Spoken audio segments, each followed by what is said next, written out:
మహాదేవుడును మన రక్షకుడు అయిన యేసుక్రీస్తు వారి శ్రేష్టమైన నామంలో ఉదయకాల మన్నా అనే చక్కని కార్యక్రమాన్ని చూస్తున్న మీ అందరికీ నిండు హృదయంతో వందనాలండి. దేవుని మహాకృప మీకందరికీ తోడయుండును గాక. ఎలా ఉన్నారు? దేవుని కృపలో మీరు మీ కుటుంబాలు వర్ధిల్లుతున్నాయా? వర్ధిల్లటం అంటే కేవలం ఆర్థికంగా మాత్రమే కాదు సుమా. ఆర్థికంగా బయట ఉన్నటువంటి వ్యక్తులకు కూడా బోలెడంత సంపద, ఆశీర్వాదం ఉంది. కానీ వర్ధిల్లటం అంటే ఆధ్యాత్మికంగా దీవించబడటం, మానసికంగా చాలా ప్రశాంతంగా ఉండటం, దాంతోపాటు ఆర్థికంగా కూడా దీవెన రావటం. ఒకవేళ ఆర్థికంగా నువ్వేమీ దీవించబడకపోయినా ఆధ్యాత్మికంగా బాగుంటే నీకంటే దీవించబడిన వ్యక్తి ప్రపంచంలో ఇంకెవ్వరూ లేరు సుమా. ఇది గుర్తుపెట్టుకోవాలి. సరే, మనం దేవుని వాక్యంలోకి వెళ్ళి దేవుని మాటలు ధ్యానం చేద్దాం. వాక్యాన్ని చదివి మీకు వినిపించే ముందు మీకు ఒక చక్కని మాట చెప్పాలి అనుకుంటున్నాను. అదేమిటంటే, నా చేతిలో ఒక 2000 రూపాయల నోట్ ఉందనుకోండి. ఒకప్పుడు ఉండేవిగా, పింక్ కలర్లో నోట్లు ఉండేవి.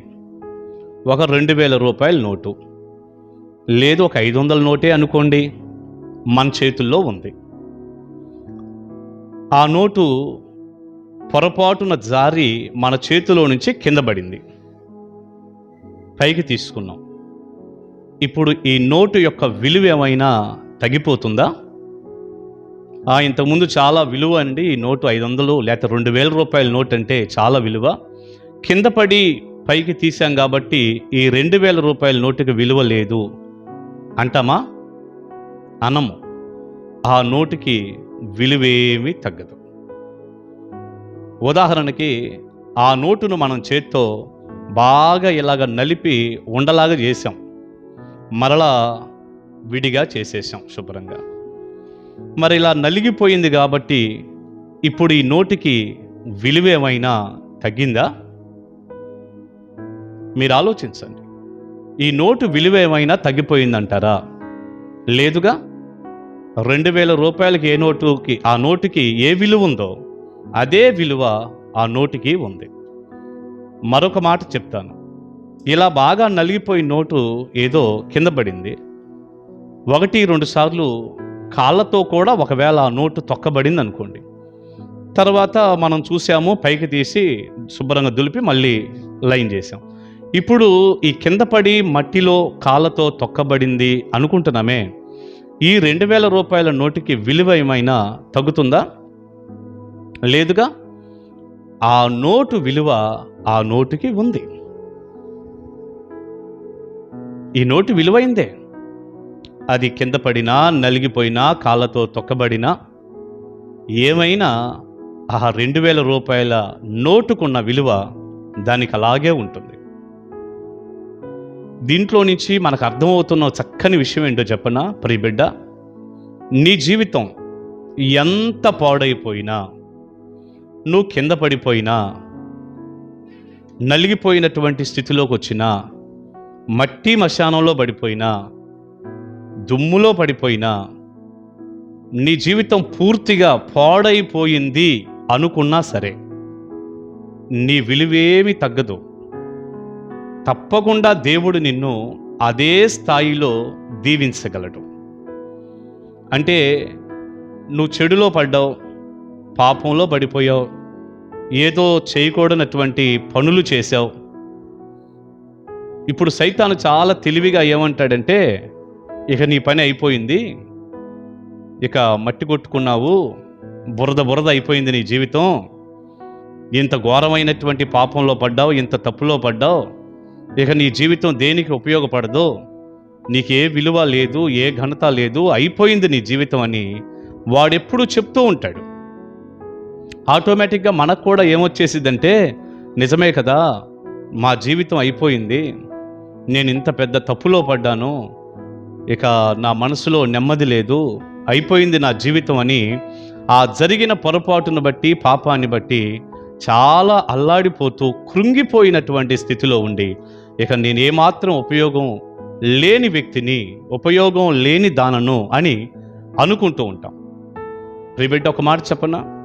నువ్వు ఎప్పుడైతే తిరిగి పశ్చాత్తాపడి దేవుని చేతులకు నిన్ను అప్పగించుకొని, నీ పాపాన్ని ఒప్పుకొని, నీ పాపాన్ని విడిచిపెట్టి, నువ్వు మారు మనసు పొంది పశ్చాత్తాపడి ప్రభు అయిన యేసు క్రీస్తు వారి చేతుల్లోనికి, ఆయన దగ్గరకు నువ్వు రాగలిగితే, నిన్ను ఏ రీతిగా దీవించాలని దేవుడు సంకల్పించాడో, నీ ఎడల దేవునికి ఏ ఉద్దేశం ఉందో, నీ ఎడల దేవునికి ఎలాంటి ఒక సంకల్పము, చిత్తము ఉందో సంపూర్ణంగా దానిని దేవుడు నెరవేరుస్తాడు. అదే స్థాయిలో నిన్ను దీవిస్తాడు, అదే స్థాయిలో నిన్ను వాడుకుంటాడు. నీ విలువ ఏమీ తగ్గదు. మనుషుల దృష్టిలో తగ్గిపోవచ్చు, కానీ ఉన్నపాటున పశ్చాత్తాపడి యేసయ్య దగ్గరికి రా. పరలోకం నిన్ను చూసి ఎంత సంతోషిస్తుందో, నిన్ను దేవుడు క్షమించి ఎంత ఆశీర్వదిస్తాడు. బైబిల్ గ్రంథంలో తప్పిపోయిన కుమారుడు గురించి మనం చూస్తాంగా. ఇక అంతకంటే పాడైపోయినటువంటి వ్యక్తి, అంతకంటే చెడులో ఉన్న వ్యక్తి, అంతకంటే అట్టడుగు స్థానంలో పడిపోయిన వ్యక్తి ఇంకెవరైనా ఉంటారా? చివరికి పందులతో సహవాసం, పందులు తినే పొట్టు తిని కడుపు నింపుకుందాం అనుకునే స్థాయికి వెళ్ళాడు. కానీ ఆ పిల్లవాడు చేసిన పని ఒకటే. బుద్ధి వచ్చిందట, లేచాడు, తండ్రి దగ్గరకు వచ్చాడు. వస్తూ వస్తూ నేను ఇలా చెప్తాను మా నాన్నతో అనుకున్నాడు. ఏమని? లూకాసు సువార్త 15వ అధ్యాయం 18వ వచనం నుంచి కొన్ని మాటలు. నేను లేచి నా తండ్రి యొద్దకు వెళ్ళి, తండ్రి, నేను పరలోకమునకు విరోధముగాను నీ ఎదుటను పాపము చేసితిని. ఇక మీదట నీ కుమారుడనని అనిపించుకొనుటకు యోగ్యుడను కాను. నన్ను నీ కూలి వారిలో ఒకనిగా పెట్టుకొనుమని అతనితో చెప్పుదుననుకొని లేచి తండ్రి యొద్దకు వచ్చెను. లేచి తండ్రి యొద్దకు వచ్చెను. వాడింకా దూరముగా ఉన్నప్పుడు తండ్రి వానిని చూచి కనికరపడి పరుగెత్తి వాని మెడ మీద పడి ముద్దు పెట్టుకొనెను.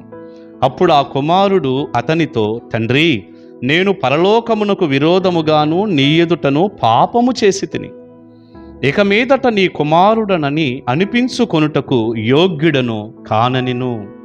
అయితే తండ్రి తన దాసులను చూచి ప్రశస్త వస్త్రము త్వరగా తెచ్చి, అదే స్థాయి, ఏం తగ్గలేదు చూడండి, ప్రశస్త వస్త్రము త్వరగా తెచ్చి వీనికి కట్టి, వీని చేతికి ఉంగరము పెట్టి, పాదములకు చెప్పులు తొడిగించుడి, క్రొవ్విన దూడను తెచ్చి వధించుడి, మనము తిని సంతోషపడుదము.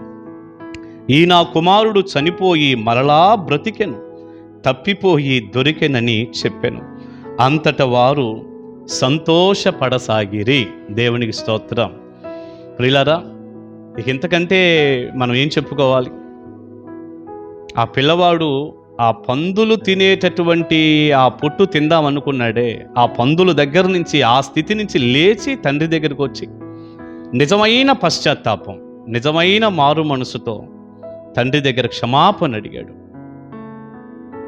తండ్రి మెడ మీద పడి ముద్దు పెట్టుకున్న తర్వాత కూడా నన్ను క్షమించంటున్నాడు. పరలోకానికి నీకు విరోధంగా పాపము చేశాను అంటున్నాడు. అప్పుడు అదే స్థాయి దీవెన, ప్రశస్త వస్త్రము, చెప్పులు, ఉంగరము, సంతోషం. కుమారుడు కుమారుడే.